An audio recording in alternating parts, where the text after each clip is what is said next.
Na raça. Esse é o nome dessa live aqui, é na raça. Na raça. A gente tem que mostrar para o universo que a gente está com vontade, sabe? Que a gente vai dominar o negócio para valer. Beleza? Vou bloquear aqui os comentários para que a gente possa conversar um pouquinho sobre um tema importante na prova do Revalida INEP. Um tema que eu não sei porquê, mas eu resolvi que ele seria o primeiro da conversa. Seria o primeiro da conversa. Não, eu até sei porquê. É um tema que estava na prova discursiva recentemente. Tema cravado pelo Hard Work na prova discursiva. Mais um, né? Todos são cravados habitualmente, enfim. E um tema que é muito frequente nas provas de INEP. Se a gente pegar a prova de INEP desde 2011, lá do comecinho, até hoje, são mais de 10 questões.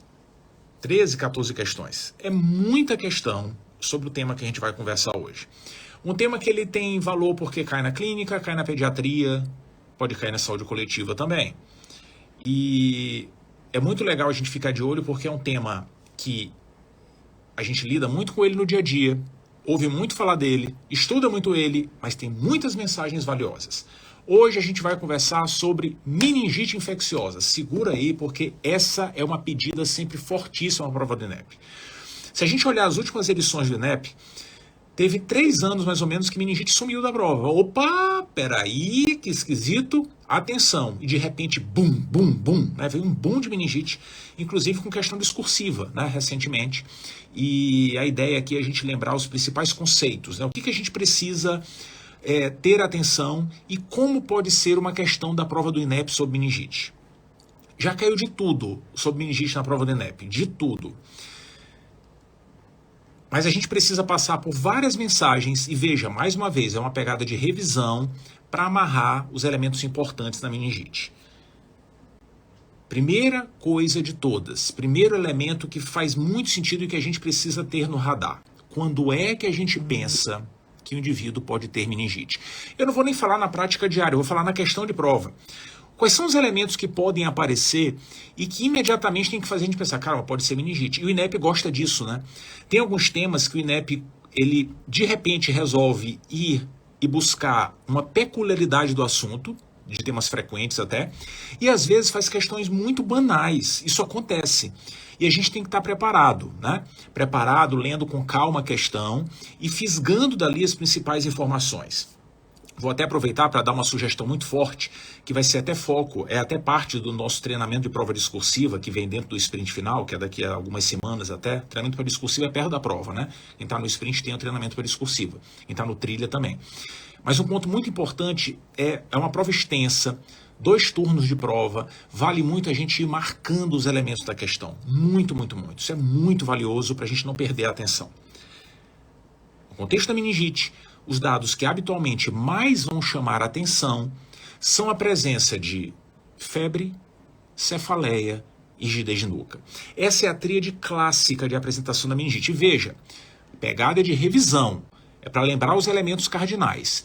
Encontrou isso em um cenário específico, tem a obrigação de pensar em meningite. Eu não estou querendo dizer que todo indivíduo com meningite tem febre, cefaleia e rigidez de nuca. Não estou querendo dizer isso, não. O que eu estou dizendo é que a junção desses 3 aspectos tem que fazer a gente pensar muito nessa possibilidade. Mas muito mesmo. Só cuidado para não ir com muita sede ao pote. Atenção. Esse é um ponto muito comum, né, em provas longas e extensas. A gente vai com muita sede ao pote, fala assim, meningite cai muito, apareceu um cenário de indivíduo com cefaleia e rigidez de nuca, fala, opa, meningite. Calma. Calma, porque veja, síndrome febril com indícios de irritação meninge. A meninge dói pra caramba, a meninge é muito sensível, né? Se a meninge inflama, dói pra caramba. Dói muito. Por isso o indivíduo pode ter cefaleia, por isso pode ter rigidez de nuca, que de todos os achados de irritação meninge, o exame físico é o mais robusto de todos, é o mais relevante, né? Enfim, o ponto é a gente ter atenção que se o indivíduo tiver carência de um desses elementos, a gente tem que pensar 2 vezes na possibilidade de meningite. Por exemplo, imagine alguém que tem cefaleia e febre. Pode ser meningite? Pode. Pode ser. Mas pode ser rinocelulite. Não pode ser sinusite? Pode. Então, vá com calma. O indivíduo que tenha cefaleia e rigidez de nuca, não tem febre, não tem síndrome febril, pode ser meningite? Pode. Até pode.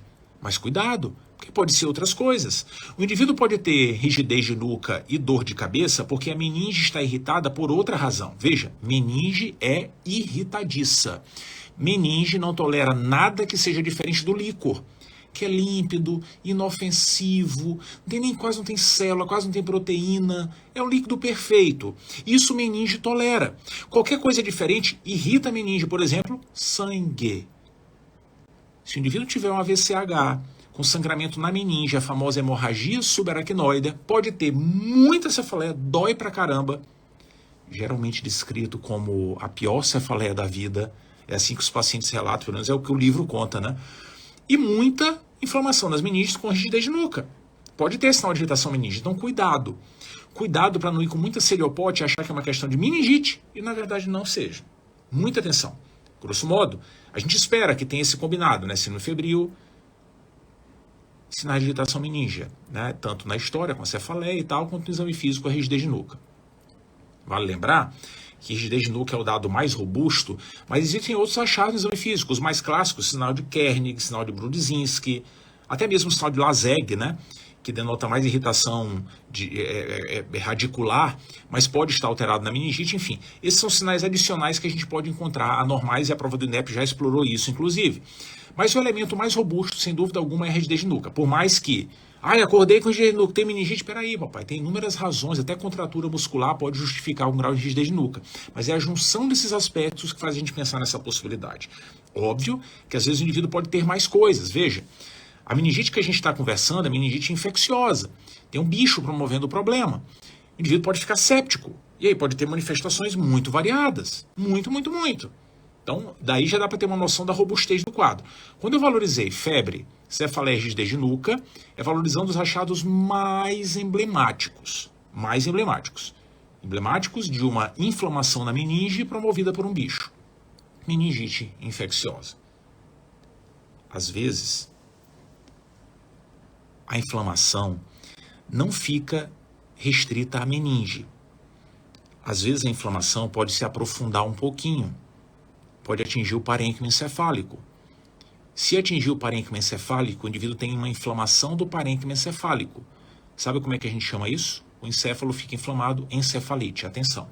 Indivíduos com meningite podem ter acometimento do encéfalo por extensão da inflamação. Essa é a chamada meningoencefalite. O que acontece nesses cenários? O bicho pega. O bicho pega porque nesse cenário específico é razoável, né, a gente imaginar assim, de sopetão que o quadro clínico talvez seja mais robusto. De fato, o indivíduo pode ter, por exemplo, alteração do estado mental, rebaixamento de consciência, sonolência. Na verdade, sempre que a gente encontrar um indivíduo com meningite com rebaixamento de consciência, um dos pensamentos é que tenha encefalite. Pode ter crise convulsiva, pode ter sinal focal por envolvimento do encéfalo, mas o rebaixamento de consciência é o dado que a gente vê muito frequentemente nesse cenário, sabe? Habitualmente o prognóstico é pior nesse contexto. Mas, na imensa maioria das vezes é meningite pura. Febre, cefaleia, rigidez de nuca são os achados mais emblemáticos, né? É isso que a gente tem que vislumbrar dentro do cenário clínico apresentado. E aí, obviamente, né, na pegada de revisão, viu isso, a pergunta é, tem que dar o diagnóstico? Não tem? Porque meningite, veja, só um parênteses importante. A gente pode ter meningite por vasculite, a gente pode ter meningite por neoplasia, a gente pode ter meningite por várias razões. A meningite pode ficar inflamada por sangue, na meningite pode, né? A gente está discutindo aqui o capítulo mais tenebroso das meningites, que são as meningites infecciosas. É esse o capítulo onde a gente está. E aí, veja, sendo um bicho promovendo um problema na cuca, a gente tem que correr para definir o diagnóstico, né? Tem que correr. E precisa entender como é que a gente dá o diagnóstico. Como é que a gente dá o diagnóstico de meningite? O diagnóstico de meningite é dado através da análise do líquor. Tem que olhar o líquor e perceber que o líquor não é normal. O líquor é uma substância perfeita, é límpido, sabe? Inodoro, incolor, em tudo que lembrar aí, é uma substância perfeita. Não tem célula praticamente, não tem praticamente proteína, tem muito pouco, né? Então, se tiver inflamação, a gente consegue perceber muito fácil analisando o líquor. É assim. Um líquor normal tem 3 a 4 células por milímetro cúbico, é muito pouco de célula. A maioria é linfócito até, que são as células padrão do líquor, estão lá vigilantes, né? Proteína tem pouquinho, 20, 30 mil equivalentes por litro, menos que isso até, sabe? Não tem inflamação lá, nada. Se a gente analisar o líquido de alguém que tenha 5, 10 mil, 200 mil células, tem inflamação. Proteína elevada, acima de 40, tem inflamação. Isso fala a favor do indivíduo ter meningite. Entendeu? Então, líquor. Pensou em meningite? Líquor na lata, mas cuidado. Cuidado, porque às vezes a gente pode ser confrontado, isso tem muito cara de nepe, pode ser confrontado com um cenário que não vai dar para fazer a punção licórica de imediato. Pode ser perigoso. Tem cenários assim. Existem situações que a gente vai tomar um cuidado extra na hora de fazer a punção lombar, fazer a punção licórica. É que se o indivíduo tiver hipertensão intracraniana para valer, a pressão aqui em cima estiver muito elevada, na hora que a gente sugar o líquido lá na coluna do indivíduo, vem líquido, ok? A gente suga, mas na hora que a gente suga, o parênquima aqui que está fazendo força, né, para tentando explodir e não consegue mais ser contido aqui na calota craniana, pode herniar para baixo, pode comprimir o tronco, e aí já era a vida do indivíduo. A gente precisa tomar cuidado, porque em alguns cenários de meningite isso pode acontecer. O indivíduo pode ter algum grau de hipertensão intracraniana importante, e a gente não vai poder fazer a punção de uma maneira imediata. Por conta dessa possibilidade, existem alguns cenários que antes de fazer a punção, a gente avalia a imagem para ver se tem algum grau de hipertensão intracraniana importante. Entendeu? Veja, isso não é para todo mundo. Não. É em cenários muito pontuais, em que a gente observa o indivíduo e fala, esse aqui tem uma chance grande de ter hipertensão intracraniana. Por exemplo, edema de papila óptica, o famoso papiledema. É um indício possível de hipertensão intracraniana. Se tiver isso, pode parar. Pode parar. Nada de puncionar melhor, tem que fazer o exame de imagem antes. Entendeu? Esse é um dos dados, talvez um dos mais emblemáticos deles, um dos mais inesquecíveis. Mas tem outros. Por exemplo, imagine um indivíduo imunodeprimido. O imunodeprimido pode tudo. O imunodeprimido pode ter conjunção de doenças, sabe? A gente não sabe o que tem na cabeça do imunodeprimido. Não sabe. Então, por isso é importante, o indivíduo infectado pelo HIV, por exemplo, tem que ter um exame de imagem antes de fazer a punção licórica. O mesmo vale para alguém que já tem uma doença do sistema nervoso central. O cara teve um AVCH recentemente, tem um tumor e tal. Tem que ver a imagem, cara. Tem jeito, sabe? Obviamente, às vezes a gente não tem um diagnóstico, mas a gente tem alguma manifestação esquisita. Por exemplo, o indivíduo tem um sinal focal. Sinal focal pode acontecer na meningite? Pode. Até pode. Uma meningoencefalite até pode, mas pode ser que tenha alguma lesão com efeito de massa promovendo o sinal focal. Quando eu falo sinal focal, o indivíduo ter hemiparesia, sabe? É isso, né? Sinal focal. Isso também faz com que a gente pense em fazer a tomografia. O mesmo vale se o indivíduo tiver tido crises convulsivas recentes, né? Não tem histórico nenhum e tal, ou então até tem histórico, mas está tendo crises reentrantes. O que aconteceu? Talvez tenha alguma lesão com efeito de massa, fazendo com que o indivíduo convulsione sem parar. Todos esses cenários, tomografia antes de fazer a punção licórica. Agora, cuidado com uma recomendação duvidosa. Duvidosa. Tem recomendação duvidosa. Para alguns autores, se o paciente estiver rebaixado para valer, vale a gente fazer uma tomografia também. Pode ser indício de hipertensão intracraniana. Outros já discutem, falam, cara, rebaixamento pode acontecer se a pessoa tiver meningoencefalite. Será que vale a pena? Teve um estudo da Suécia que avaliou isso há uns anos atrás, né? Mostrou que às vezes a gente demora muito fazendo a tomografia, melhor não fazer e tal. Isso é discutível. O Revalida INEP, o INEP nunca explorou isso especificamente, mas já teve prova de outro concurso que fez isso, sabe? O ponto é que o examinador não vai ficar em cima do muro em relação a isso. Então, a probabilidade maior é que se ele quiser explorar esse aspecto, ele use outros elementos para a gente fazer a tomografia. Essa é a probabilidade maior. O fato é que a gente vai cumprir esse protocolo, mas vai sempre buscar o líquido, porque é o líquido que ajuda a definir o diagnóstico. Senão o diagnóstico é presuntivo. Mas a gente precisa buscar o diagnóstico. E é o líquido que mostra isso. Por sinal, tendo só o diagnóstico de meningite, não está nada feito. Tem meningite, tá? E daí? E daí? Né? Não adianta, né, papai? Porque a gente precisa definir quem é o bicho responsável pela meningite. Isso é essencial. E sabe quem ajuda muito nisso? O líquor. O líquor, sim. O líquor ajuda a dar o diagnóstico de meningite, mas ele também é crítico para que a gente consiga sentir o cheiro de qual é o bicho provável que causou a meningite que está diante de nós. Isso é fundamental e esse, sem dúvida alguma, essa é a mensagem mais significativa dessa conversa. sem dúvida alguma. É a que tem a maior probabilidade de aparecer em prova. Como é que a gente, analisando o líquor, consegue definir qual é o bicho? Não é difícil. Não é. Por exemplo, a gente pode encontrar o bicho no líquor, né? Isso facilita tudo. Obviamente a prova não quer saber disso. Aí fica muito fácil. Então a prova quer que a gente lance mão de uma série de artifícios, a prova quer brincar, né, com as grandes mensagens, o romantismo da medicina. A gente lance mão de diversos artifícios para definir qual é o bicho. É assim, olha, você é um investigador para valer, um detetive. Então descubra aqui.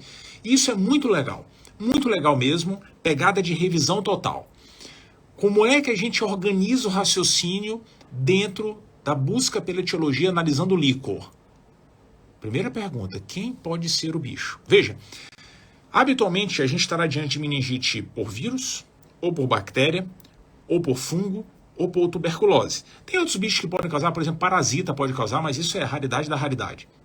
Esses outros 4 são os principais. E aí o mais legal é que o primeiro passo é antes do líquor. O primeiro passo na hora da gente buscar a etiologia é perguntar para o paciente assim, vem cá, sua meningite é aguda ou crônica? Você já, doutor, como é que eu vou saber disso? Quem sabe disso é o senhor, né? Mas, enfim, definir essa resposta é crítica. No livro está escrito que meningite aguda é aquela que dura até 30 dias. 30 dias ou ela matou o paciente ou a gente matou ela. A crônica é que dura mais de 30 dias. Só que, na prática, se convencionou que esse prazo é muito menor. Não dá para esperar 30 dias, não. A gente vê meningite crônica com menos tempo, sabe? Então, na prática, é meio que assim. Um paciente que procura auxílio médico, um quadro robusto, que tem 1, 2, 3, 4, até 5 dias de evolução, deve ser meningite aguda. Deve ser. Quadro intenso. Mais do que isso, a gente pensa em meningite crônica, entendeu? 6, 7, 8, 9 dias, é mais ou menos isso. E por que essa pergunta é importante? Porque, veja, nem todo bicho causa meningite crônica, nem todo bicho causa meningite aguda. Meningite aguda, até prova em contrário, é vírus ou bactéria. Meningite crônica, até prova em contrário, é fungo ou micobactéria, tuberculose. Simples assim, desse jeitinho. E na hora que a gente compara esses grupos, sem dúvida alguma, o que merece mais atenção é da meningite aguda. Meningite aguda, quadro intenso, agudo, de uma hora para outra o indivíduo não está legal, está só piorando progressivamente, corre para o hospital. Vírus ou bactéria? Esse é o pensamento. Um dos dois. E aí como é que a gente diferencia? Achando bicho? Tá, pode achar. Mas vendo o líquor, sentindo o cheiro do líquor, dá para ter uma noção. O que a gente faz sentindo o cheiro do líquor? Parâmetros básicos. Através da análise da celularidade, proteína e glicose no líquor, a gente pode ter uma noção de quem é o agente. Em linhas gerais, né, vale lembrar que vírus não é flor que se cheire, mas também ele não causa um transtorno na cabeça das pessoas. Então a meningite viral é uma meningite com menos inflamação que a bacteriana, o que não quer dizer que o indivíduo com meningite viral tenha pouco sintoma. Cuidado, hein? Cuidado, que esse é um equívoco muito frequentemente cometido, de achar assim, se tem muito sintoma, é bacteriano. Calma, papai. Calma, não é bem assim. Na média, a meningite viral é menos sintomática que a bacteriana. Ok, concordo. Mas nem sempre é assim. Mas o líquor também, na média, vai ser menos inflamatório. E é isso que a gente acaba percebendo no líquor, sabe? Analisando os parâmetros, por exemplo, a celularidade, a gente pode ter esse indício. O número de células nem é um parâmetro que a gente busca muito. A gente não sabe qual é o limite para diferenciar as duas. Mais importante é ver a célula que predomina. É que na meningite viral, as células que migram para o líquor para tentar combater o vírus são linfócitos. É linfócito que combate vírus. São as células naturais do líquor até. Aumenta a quantidade, mas é linfócito. Na bacteriana é outra conversa. Na meningite bacteriana o bicho pega. A gente precisa de célula de defesa de verdade para meningite bactéria. Neutrófilo.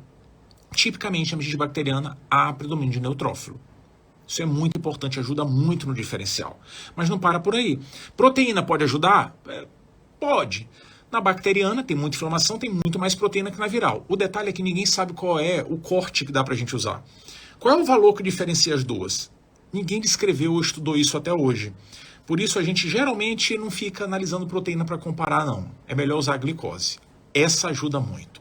Mas ajuda. Ajuda pra caramba. Sabe por quê? É que a glicose, ela é muito sensível para a gente medir a quantidade de inflamação no líquor. Muito, muito, muito. Muito mais que celularidade até. Isso faz com que, na meningite bacteriana, por conta de muita inflamação, a gente consuma muita glicose. Precisa de energia, né, para inflamar. Consome muita glicose. A glicose vai lá para baixo. O normal da glicose do líquor é ser de 2/3 da glicose sérica. Esse é o normal. Na meningite bacteriana, ela despenca. Fica bem mais baixa que isso. E na viral? Não. Não, na viral fica normal. Ei, vírus não é nem ser vivo? Vai comer glicose? De jeito nenhum. Essa é a forma que eu sempre guardei na minha vida. Eu acho que é muito legal de pensar assim, né? Na verdade é porque tem menos inflamação, então tipicamente a glicose no líquor estará preservada. Essas informações são muito importantes. Meningite viral, predomínio de linfócitos, glicose normal. Meningite bacteriana, predomínio de neutrófilo, glicose reduzida. Tudo isso no contexto de meningite aguda. Então, vendo isso, sabe, tem que pensar em cada uma das possibilidades, direcionar a investigação para uma ou para outra. A viral, por sinal, viral é boa para a prova, hein? Viral é boa. Viral, meningite viral, a gente não tem nada para fazer. Suporte indivíduo, nada para fazer. Nada. Geralmente não tem nada para fazer. A principal causa, por sinal, de meningite viral o principal agente, né? São os enterovírus. Enterovírus disparado é a principal causa. E aí, muito cuidado. Muito cuidado, porque às vezes a gente se confunde com herpes. Cuidado, hein? Herpes não é a principal causa de meningite viral. Herpes é a principal causa de meningoencefalite. O que pode acontecer no indivíduo com meningoencefalite viral? Pode ter o quadro meníngeo, ok, mas tipicamente tem alteração de consciência. No caso da meningoencefalite herpética, é muito comum ter agressividade, sabe? Esse é um achado muito, muito frequente. Pode ter outras coisas, crise convulsiva, se não focar, mas é a agressividade que chama muita atenção. Alteração do estado mental. E o mais legal é que na meningoencefalite herpética, a gente pode, inclusive, encontrar o achado da encefalite. Sim, se fizer uma ressonância, a tomografia às vezes até pode mostrar, mas uma ressonância, a gente pode encontrar uma área de edema atrás do olho, retroorbitária, no lobo temporal. Esse achado é o marcador de encefalite nesses indivíduos e fala muito a favor de meningoencefalite herpética. Nesse cenário específico, tem tratamento. Por exemplo, a aciclovir. Muita atenção. Aí, aciclovir. Nos outros casos de meningite viral, nada a fazer. Cruzar os braços é sintomático. Legal, né? Esse é um tópico importante, porque essa coisa de ter imagem, o edema retroorbitário e tal, lobo temporal, isso é muito legal de ser explorado quando o examinador quer ver se a gente conhece as mensagens de meningite. Agora, se é viral, sem dúvida alguma, o que o examinador mais gosta de explorar as mensagens da meningite bacteriana. E aí, atenção. Atenção, cara, porque meningite bacteriana, sabe, pode acabar com a cuca da pessoa e com a vida da pessoa. Então tem que tomar muito cuidado. A gente tem que sentir o cheiro fácil de meningite bacteriana. Fácil. Tem bicho do capiroto envolvido, né? Os bichos mais comuns, na pegada de revisão, os bichos mais comuns são hemófilo, que a gente vê pouco hoje, né? Bem menos que via antigamente até. Neisseria meningitidis, meningococo, e o pneumococo, Streptopneumoniae. Esses são os bichos mais comuns. E qual é o mais frequente? Cara, isso é uma bobeira. Isso muda conforme o boletim epidemiológico do Ministério da Saúde. Sabias que a gente pode consultar o boletim epidemiológico? Tem lá, porque meningite é doença de notificação, né, compulsória e tal. Então tem lá relatado, né, os casos de meningite pelo país. E é muito variável, até nas faixas etárias. Fica uma briga de ficar estudando isso. É mais frequente em jovem, em adulto, sei lá o que, isso, aquilo, outro. Mas o Harrison disse tal coisa, não sei o que. Cara, que bobeira. Bobeira. No fim das contas, não faz diferença nenhuma pra gente na prática isso, saber qual é o bicho mais frequente, né? Porque todos são importantes. E ficam brigando. Neisseria e pneumococo ficam brigando pela primeira colocação de bichos mais associados à meningite. O ponto é que a gente vai tentar definir quem é o bicho responsável. E esses três têm de estar no radar. Isso eu estou falando, né, para a maior parte das pessoas. Mas vale lembrar que existe um ser alienígena nesse processo, que é a criança piquititinha com menos de 3 meses. No lactente, até com menos de 2 meses, é pior ainda, né? No lactente, os bichos são um pouquinho diferentes. Entram na jogada bichinhos lá da sepsia neonatal. Escherichia coli, Streptogalacti, Listeria, esses bichinhos entram na jogada. É diferente dos bichos da comunidade, Streptopneumoniae, Neisseria e tal.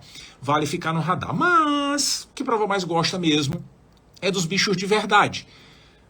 Hemófilo, Neisseria e pneumococo. E aí, qual que é o ponto? A gente vai ser provocado, prova gosta disso, o INEP não é diferente, para tentar identificar quem é o bicho com alguns parâmetros que não seja ver o resultado do laboratório. E tem várias formas de fazer isso. Uma delas é a que menos funciona através da clínica. A clínica do indivíduo não nos ajuda a definir qual é o bicho dentre os agentes bacterianos. Não ajuda. Não ajuda. Pode dar algumas pistas. A mais famosa delas é a chamada púrpura fulminans. Púrpura fulminans é um quadro muito conhecido e muito associado à meningite por meningococo, ou a meningococcemia, tem meningococo espalhado pelo corpo todo. É um cenário que o indivíduo apresenta várias lesões purpúricas, muitas vezes algumas manchas equimóticas robustas, espalhadas pelo corpo, sufusão hemorrágica para valer, associado à instabilidade hemodinâmica, que na verdade nada mais é que repercussão hematológica da sepse. Veja, indivíduo com sepse pode ter disfunção hematológica. Uma das formas de isso aparecer é com a púrpura fulminans. Isso pode acontecer com qualquer sepse por qualquer bicho. Mas, de fato, está mais vinculada ao meningococo. Então, quando a gente encontra isso, foi até ponto de questão discursiva do INEP, né? Quando encontrar isso no cenário, um paciente que tinha febre, rigidez de nuca, cefaleia e tal, vem piorando e rebaixou a consciência, surgiram várias lesões avermelhadas pelo corpo, tem que pensar em meningococo. Isso confirma o diagnóstico de meningococo? Não confirma. Não confirma. Mas a gente pensa muito, inclusive para fins epidemiológicos, isso é importante, né? Encontrar esse dado. Mas isso pode acontecer na meningite pneumocócica também. Então, não ajuda a definir diagnóstico, não ajuda. Na verdade, para definir, a gente vai ter que dar uma olhadinha no líquor. Vai sim.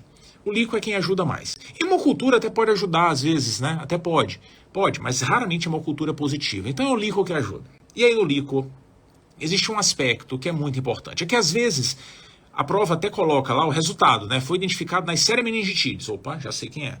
Foi identificado estreptopneumonia, já sei quem é. Mas às vezes aparece lá o resultado do GRAM. E aí a gente precisa ter atenção. Aqui não tem jeito, cara. Para lembrar de GRAM, não tem jeito. GRAM é GRAM porque acabou-se. A gente precisa lançar mão de um artifício para compreender e para memorizar. Porque não tem uma explicação, sabe? Não tem uma explicação. Tá azul, tá vendo? Não, cara, não, assim, tem que lembrar, memorizar. Quem é quem na fila do pão no GRAM? E eu, Fabrício, escolhi a minha maneira de memorizar, que eu não esqueci jamais. E a minha maneira de memorizar foi assim, ó. Quem é que tá com a bola toda dentre os bichos da meningite? A bola toda. A bola toda mesmo. O bicho assim que diz assim, cara, esse bicho aqui é de respeito. Se tu falaste meningococo, que é o bicho que mais assusta, né? Tem um meningococo no hospital, nossa senhora, a pessoa que estava semana passada no hospital já fica estressada, que vem na semana que vem já quer tomar profilaxia, tu sabes como é. Enfim, eu até concordo. Mas é um detalhe interessante, né? Porque o meningococo, ele é um bicho que nos assusta muito, mas quando a gente observa a mortalidade global da meningite, o pneumococo mata mais, sabia? Na média, no mundo inteiro, o pneumococo mata mais que o meningococo. Então, o meningococo, ele tá com a bola toda, mas é porque ele tem uma percepção muito negativa de todo mundo. Acabou-se. Tá com a bola toda. É um coco, uma bola, gram negativa. Um diplococo, né? Para ser mais redondo. Enfim, diplococo, gram negativo, meningococo. Mas a gente já conversou que quem tá com a bola toda é o pneumococo, porque é quem mais mata no mundo. Coco, gram positivo, pensar no pneumococo, estreptopneumônia. Muitas vezes em fila, né, agrupado e tal. Simples, não é simples? Pois é. Hemófilo, obviamente, não pode ser mais coco, já tem um positivo e um negativo, né? Senão não ia fazer sentido ter uma regra. O hemófilo é um cocobacilo, ele tem uma projeçãozinha na sua estrutura, por isso é um cocobacilo, e que afeta mais criança. Que coisa negativa, né? Cocobacilo gram negativo, hemófilo. Foi assim que eu memorizei. Nunca falhou. Se tu tiveres a tua forma de memorizar, ótimo, mas aí gram não tem... é assim que a gente memoriza. Isso é importante saber, porque às vezes a prova faz isso. O INEP não costuma fazer isso, mas muitos examinadores gostam de fazer. Então, meningite é um tema que sempre caiu muito, ficou um tempinho sem ser explorado, voltou a cair e acho que voltou, mas não com a intensidade habitual. É um tema que é uma grande pedida e a gente precisa ficar atento para todas as mensagens robustas. E essa é uma mensagem que chama a atenção do examinador para explorar, sabe? A identificação ao GRAM. Isso é muito importante, muito, muito, muito. A gente precisa ter essa noção, porque isso pode direcionar o tratamento, apesar de que, atenção, O tratamento das meningites bacterianas é feito habitualmente empiricamente. Não dá tempo de esperar. Vai esperar o resultado? Não dá. Entendeu? Então, se a gente suspeitou que o indivíduo tem a meningite bacteriana, colheu o líquor, cara, já começa esquema antimicrobiano. Qualquer coisa depois a gente tira. Ah, é viral, tira. Entendeu? Ah, e não pode colher o líquor. Cara, colhe hemocultura e inicia antibiótico, até fazer tomografia, até isso. Entendeu? Não dá para ficar esperando. Agora, se dá para colher o líquor, colha culturas e logo na sequência inicia o antibiótico. Isso é essencial. Depois a gente pensa em ajustar o esquema. Depois pensa. E aí tem o esquema empírico. O esquema empírico sugerido no tratamento da meningite bacteriana no Brasil é com ceftriaxone. Ceftriaxone é pau para toda a obra. Cobre bem hemófilo, cobre bem meningococo, cobre bem pneumococo. Pau para toda a obra nesses 3 cenários. Muita atenção. Essa é a recomendação. Mas tem um detalhe a mais que é muito importante. Atenção. A gente tem evidências muito robustas na literatura mostrando que o uso de corticoide junto ou imediatamente antes da primeira dose de antibiótico ajuda a reduzir sequelas na evolução do tratamento da meningite, sequelas neurológicas. Esses dados são muito robustos na meningite por pneumococo. Nas outras, hemófilo também tem um dado aqui, outro acolá, meningococo, poucos dados, mas só a robustez do pneumococo faz com que essa seja uma recomendação para ser seguida. A maioria dos autores concorda com isso. Tratamento empírico de meningite é feita com corticoide e logo na sequência, imediatamente depois ou até junto com ceftriaxone. Esse é o tratamento empírico. Ah, mas eu vi uma questão da prova que não tinha o corticoide. Calma, se não tem opção com corticoide, é só o antibiótico que o examinador quer. Ele não quer explorar o aspecto do corticoide. Mas essa é uma recomendação muito, muito forte. Sabe? Por sinal, se o indivíduo tiver usado antibiótico, alguém chegou depois, eu vou dar o corticoide agora porque não deram, já não faz muito sentido. Para alguns grupos, se passou assim de 1, 2, 3 horas, já não precisa mais dar corticoide. A ideia é dar até um pouquinho antes do antibiótico, dar o corticoide, logo depois antibiótico. Muita atenção com esse aspecto, isso é bem relevante na dinâmica das meningites, assim como o grande asterisco no tratamento das meningites, que não é o corticoide não. O grande asterisco no tratamento é um bichinho que a gente tem que tomar muito cuidado, porque ele pode entrar na dança e a gente não pode dançar. Não pode. Cuidado com a listéria. Listéria é um bichinho que pode estar na história de indivíduos específicos. Imunodeprimidos, grávidas e, olha que doido, indivíduos com mais de 50 anos. Essas 3 populações são populações de risco para infecção por listéria. Ou seja, pode ser hemófilo, pode ser pneumococo, pode ser meningococo, mas pode ser listéria. Entra um bicho a mais na jogada. Um bicho a mais. E por que isso é importante? Porque a listéria não responde a cefalosporina. Não responde. Não adianta a ceftriaxone. Não adianta. Não responde. Se a gente estiver diante de uma população de risco para a listéria, a gente precisa associar o tratamento ao ceftriaxone. Veja, a população de risco, eu não sei se é listéria, mas pode ser. A gente associa um outro antibiótico, a ampicilina. Muita atenção. Se for mais de 50 anos, fiz aniversário ontem, quanto? De 50 anos? Tem que cobrir listéria. Entendeu? Mais de 50 anos, gestante, imunodeprimido, tem que valorizar essa possibilidade da listéria, que, por sinal, compõe o quadro do Gram. A gente não conversou do Gram? Tem um Gram positivo, o Gram negativo, o bacilo Gram negativo, falta o bacilo Gram positivo, não falta? É a listéria. Viu só? Né? Compõe todo o quadro. Viu como a medicina é perfeita? Tudo bonitinho para encaixar, né? Tudo bonitinho. Agora, o legal, né, é que eu não falei da listéria só agora, né? Eu tinha falado de listéria antes já. Tu sabes disso, que tu já estudaste isso. Em crianças pequititinhas, principalmente menores de 2 meses, os bichos mais comuns são Escherichia coli, Streptogalacti e Listéria. Listéria está lá, né? Nas crianças pequititinhas. Isso faz com que o tratamento empírico das crianças pequititinhas tenha que seguir a mesma regra. O que a gente faz nas crianças pequititinhas? Tem que dar ampicilina por causa da listéria? Tem. E aí dá ceftriaxone? Quase. Criança pequititinha dessa faixa etária, que pode ter seus problemas com icterícia, com metabolismo da bilirrubina, não é? A gente evita ceftriaxone. O ceftriaxone pode exacerbar a icterícia, e aí a preferência é pela cefotaxima, que é uma cefalosporina irmã do ceftriaxone. Essa foi na 3ª geração também. Então, crianças pequititinhas, tratamento empírico, cefotaxima com ampicilina. Passou de idade de criança pequenininha, 3 meses para frente, ceftriaxone e ampicilina se tiver risco à listéria. Se tiver risco. Imunodeprimido, gestante, mais de 50 anos, entendeu? Se não, ceftriaxone na lata. Massa, né? Massa. É isso. Esse é o entendimento global do tratamento da meningite bacteriana. É isso. Desse jeitinho. A gente acompanha o paciente, geralmente tudo fica bem. Na maioria dos casos a gente trata por 7 dias, né? Pneumococo que a gente costuma esticar um pouquinho mais e tudo fica bem, tudo evolui numa boa, sem complicações e tal. Só quero chamar a atenção para uma complicação, porque eu particularmente acho muito a cara do INEP. Acho.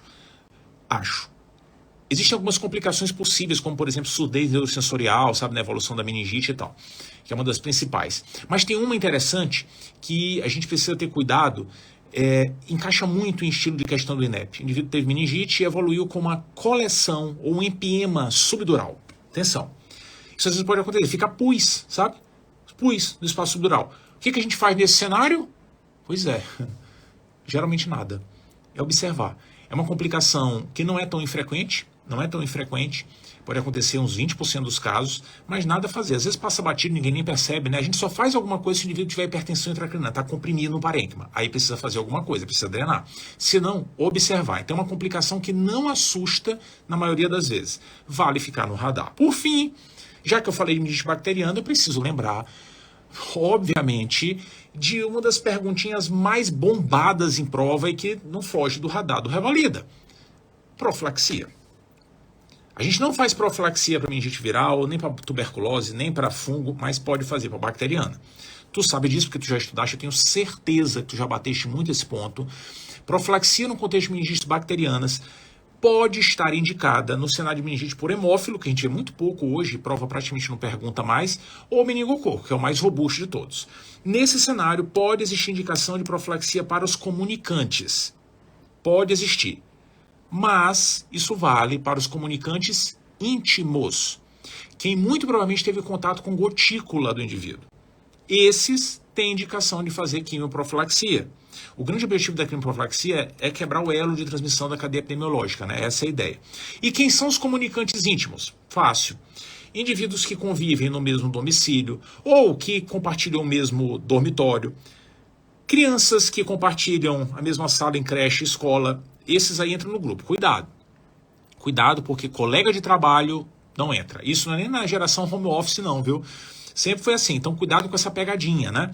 Colega de trabalho, ambiente de trabalho não entra na recomendação do Ministério da Saúde. Esses são os indivíduos clássicos, né, que a gente precisa ter atenção. Mas o que mais estressa é o profissional de saúde, né? Porque é a gente que está lá, né, então se estressa pra caramba. E aí vale lembrar que profissional de saúde não é a pessoa que estava no hospital, não é a pessoa que transportou o paciente no elevador, não. É quem teve contato com gotícula do indivíduo. Quem se aproximou muito, sabe? Que quase adentrou a via aérea. Passou sonda, intubou o indivíduo, enfim, tu lembras das recomendações. Se o indivíduo tiver feito isso sem equipamento de proteção individual, que no caso de contato por gotícula é máscara cirúrgica simples, não usou máscara cirúrgica simples, aí faz profilaxia. Usou, nada para fazer. Ah, mas na máscara cirúrgica fica um espaço aqui do lado, dane-se, cara. Não precisa. Tá? Então, muita atenção com a recomendação, isso é muito, muito importante no contexto de quimioprofilaxia. E aí, existem vários regimes que podem ser utilizados. O regime principal e recomendado pelo Ministério é com rifampicina, mas existem alternativas. No Brasil, as alternativas principais são ceftriaxone ou ciprofloxacina. Fora do Brasil, a azitromicina também é sugerida, mas aqui é isso, rifampicina ou ceftriaxone ou ciprofloxacina. Essas são as sugestões do Ministério. Tudo voltado com muita força, né, para meningite meningocócica, hemófilo a gente praticamente não vê mais, então nem costuma aparecer mais na prova esse dado específico. E aí vale até lembrar que nesse contexto da quimioprofilaxia, na hora que a gente trata o indivíduo com meningite bacteriana, empiricamente, né, veja lá no começo, eu não sei quem é o bicho, vou iniciar o tratamento, não sei quem é o bicho ainda. Pode ser meningococo? Pode ser pneumococo, mas pode ser meningococo.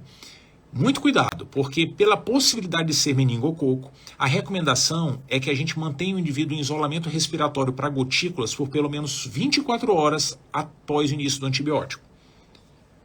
Veja, vou aplicar um antibiótico agora, 19,50, apliquei.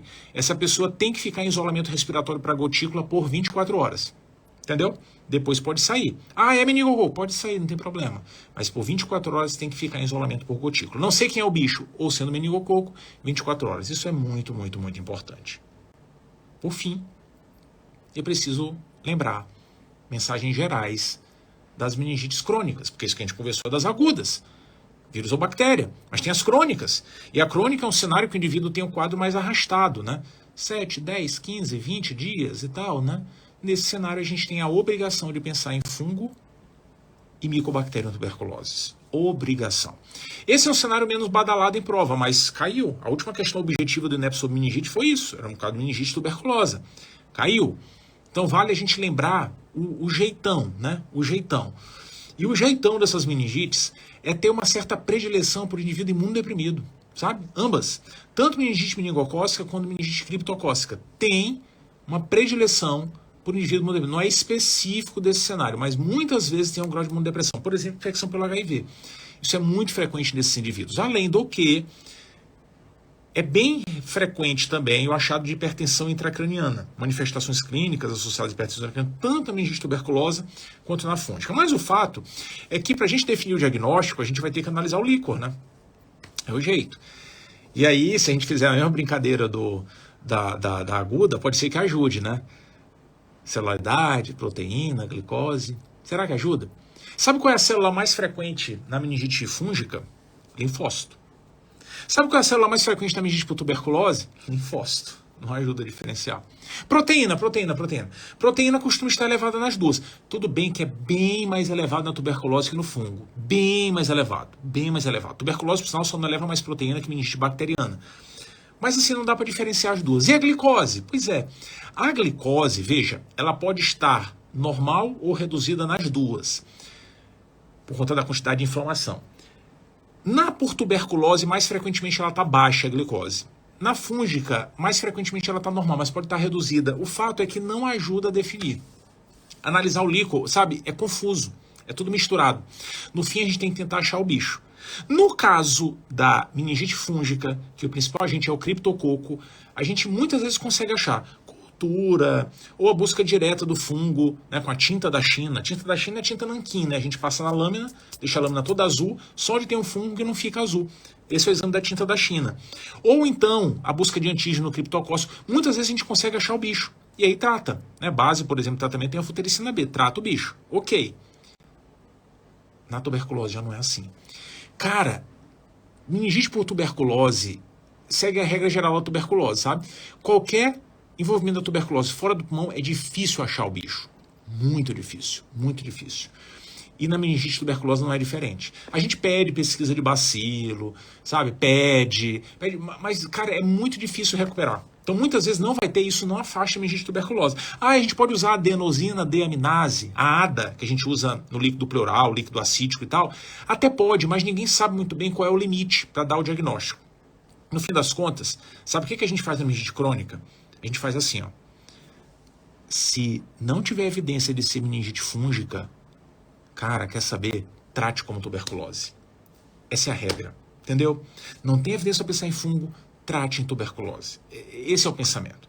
Claro que, às vezes, o diagnóstico pode ser fácil por outros fatores. Por exemplo, o indivíduo tem tuberculose pulmonar. Aí fica fácil, né? Está expectorando, pede baciloscopia do escarro. Ajuda. Então, tem outros indícios que podem, né, dar uma pista. Por sinal, tem indício até dentro do comportamento clínico do indivíduo com meningite tuberculose. É que a tuberculose, olha que coisa... A meningite por tuberculose, ela costuma ter como meninge mais enfrentada as meninges da base do crânio.